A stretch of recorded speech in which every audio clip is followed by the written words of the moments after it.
Magandang araw po. Tayo po ay mag-devotion. Una sa lahat, tayo manalangin sa Panginoon.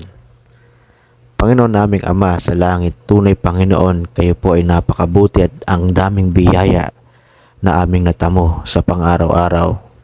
Panginoon, tunay ka makapangyarihan at Lord, naway itong oras po na ito sa aming pag-devotion ay naalay namin sa inyo dahil gusto pa namin Panginoon na mas maintindihan ka namin, mas lumalim ang pananampalataya namin sa inyo, mas lalo ka naming mamahalin sa pamamagitan nito.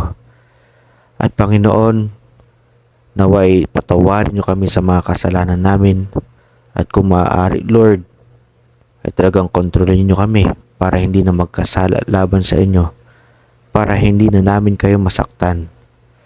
At Panginoon, basbasan at biyayaan niyo po yung bawat isa. Bigyan niyo po sila ng maraming biyaya sa araw po na ito. At Lord, naway protektahan niyo po yung bawat isa sa sakuna o sa masasamang bagay o sa sakit. And Lord, we pray all this in Jesus' name. Amen.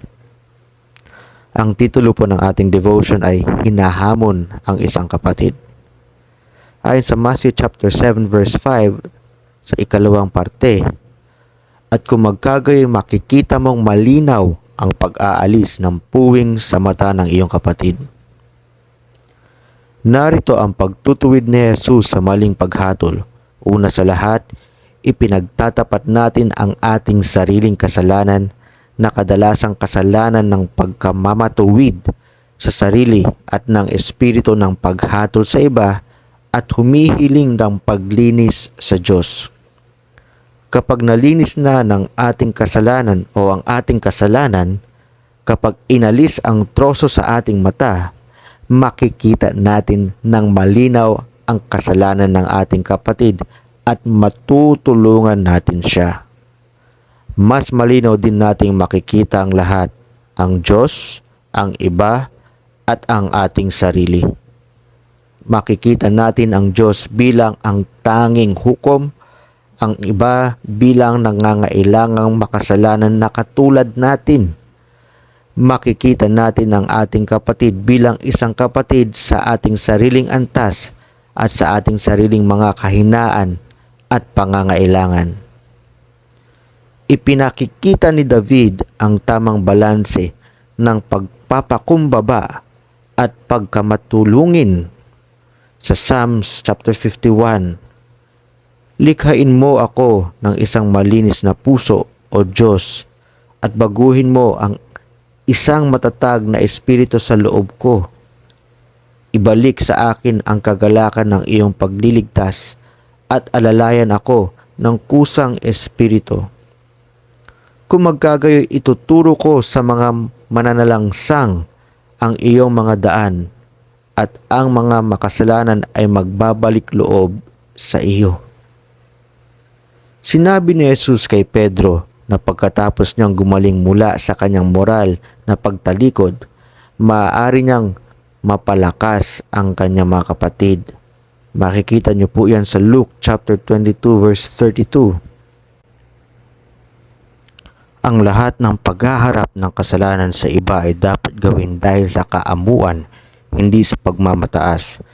Hindi natin maaaring gampanan ang papel ng hukom, pagpasa ng hatol na parabang tayo ay Diyos. Hindi natin maaaring gampanan ang tungkulin ng superior na parang exempt tayo sa parehong pamantayang hinihingi natin sa iba. Hindi tayo dapat magpanggap na mapagkunwari. Sinisisi ang iba habang tayo ay nagdadahilan. Kaya tanungin ang iyong sarili, kailan mo nakita ang pagpapalitang ito na ginawa sa paraang pinangaralan ng ating Diyos, isinaalang-alang ang sarili at tunay na nakinabang ang ibang tao? Ano ang mga pangunahing salik na nag-ambag sa kadalisayan at kapayapaan nito?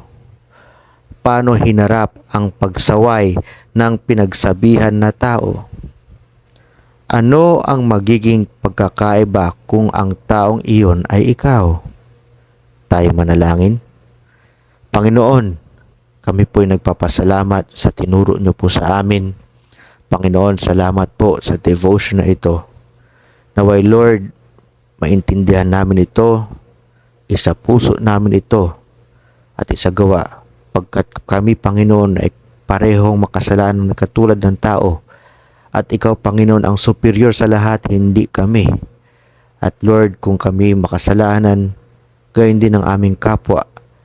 Naway Lord, pag pinagsasabihan namin ng aming kapwa, dahil ito ay mahal namin at alam namin, kami rin ay pwede magkamali katulad ng kapwa namin, kaya inaantabayanan din namin ang aming sarili na hindi magkasala, Panginoon. Naway Lord, ang paghuhukom na ginagawa namin, ulit Lord, ay hindi para sa pagmamayabang, kundi dahil mahal namin ang kapwa namin, at pinapanalangin namin ito, Lord, sa ngalan ni Jesus. Amen. Ulit po, itong mga devotion na po na ito ay galing po sa gty.org. Ang nakalagay po doon ay English. Itinatranslate lang po natin sa Tagalog. Itong devotion na ginagamit natin ay galing po doon sa Life of Christ.